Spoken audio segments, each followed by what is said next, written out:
On revient donc, Éric Le Boucher, sur le discours de Manuel Valls à l'université d'été du MEDEF. Nous en avons parlé dans ce journal. Le Premier ministre a mis le paquet en faisant une véritable déclaration d'amour aux entreprises. Alors Éric, est-ce que ça peut marcher ? Si l'on en juge par les réactions sur place, oui. Manuel Valls est parti sous les applaudissements, vous l'avez dit Emmanuel. Il a mis le paquet en tenant un discours que tous les patrons présents auraient pu tenir. J'aime l'entreprise, le coût du travail est trop élevé, les impôts trop augmentés et les réductions de dépenses de l'État ont été trop faibles, plus l'annonce encore floue mais claire de nouvelles baisses d'impôts à venir, tout y était. Vu de Jouy en Josas, la confiance est somme toute regagnée d'un coup. Le remaniement, la clarté en faveur de la politique de l'offre, l'arrivée d'Emmanuel Macron à Bercy et ce discours d'amour pro-patronal, Manuel Valls peut espérer avoir convaincu les chefs d'entreprise de changer d'opinion sur le gouvernement.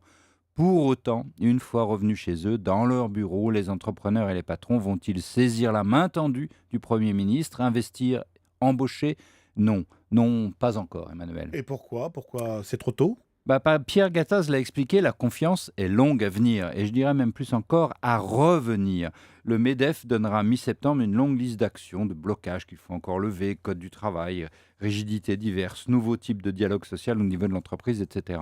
Est-ce que ça veut dire que pour les chefs d'entreprise, le pacte de responsabilité reste insuffisant, Éric ? Écoutez, le patronat demande deux choses, des mesures concrètes et une vision claire de la politique du gouvernement. La vision claire, l'engagement de Valls en faveur de l'entreprise et de la compétitivité française, c'est fait. Les entreprises ne pourront plus dire qu'elles sont les mal-aimées.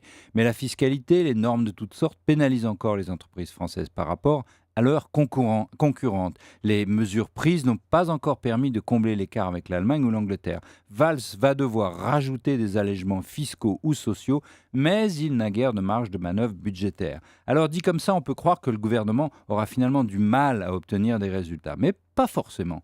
Dans les affaires de confiance, la psychologie fait beaucoup de choses. Même si les entreprises paient encore trop de charges, elles peuvent se mettre à penser que la baisse viendra, anticiper et commencer à investir et embaucher, bref, y croire. Alors une spirale positive peut s'enclencher, la France peut voir un petit bout du tunnel et ça peut suffire à accélérer sa guérison. Finalement, Emmanuel, Arnaud Montebourg aura fait du bien à l'économie française en partant. L'analyse d'Éric Le Boucher dans le Tout Écho chaque soir dans Europe Nuit. À demain, Éric.